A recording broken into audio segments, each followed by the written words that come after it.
So much for teaching the overhyped young folks a lesson. On opening night at Capital One Arena, the Philadelphia 76ers, who are the future of the NBA or the universe or something, were the ones who pushed the Washington Wizards. If the 76ers really did just offer a glimpse of where the league is headed, the Wizards and every other contender would be wise to reach elite status quickly. The process has proceeded, it seems. That was the dominant impression Wednesday night, that Philadelphia's long and perplexing rebuilding process is entering a more competitive phase, even though the Wizards did plenty of good things to overcome their first game yips in a 120-115 victory. If the gruesome injury to Boston forward Gordon Hayward on Tuesday night left you thinking the Wizards' chances to win the Eastern Conference had increased, then this performance served as a reminder that such speculation is irrelevant right now, because there are still too many unknowns about this new season and too much opportunity for emerging teams to shake up the logic. It's all about experimentation and discovery at this point.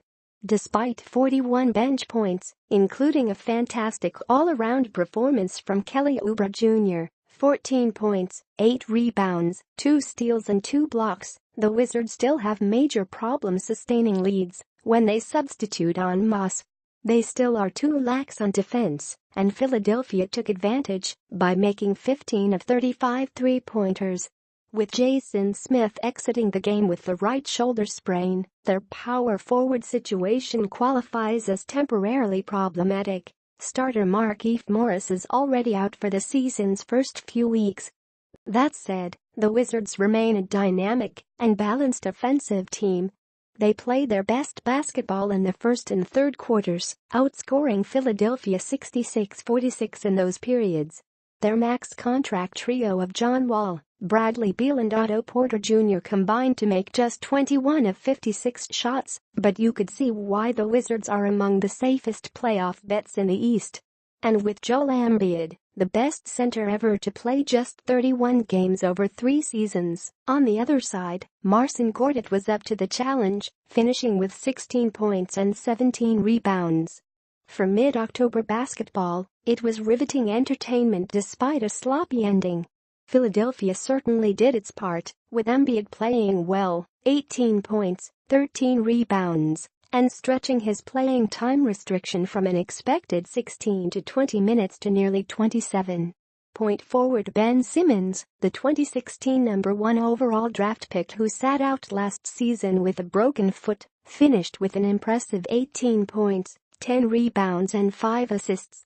And guard Markelle Fultz, the 2017 number 1 pick from Upper Marlboro, returned home and scored 10 points in 18 minutes in his NBA debut.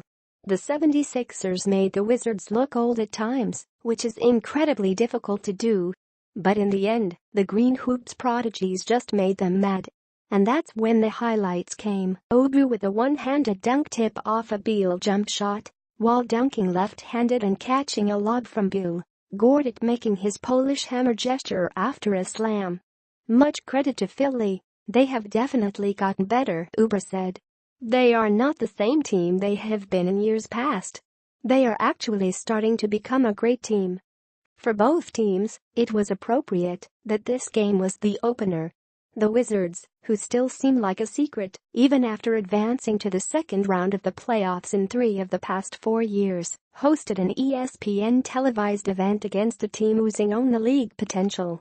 But as the Wizards can attest, the process is arduous, even when a bustling young team feels like it has arrived.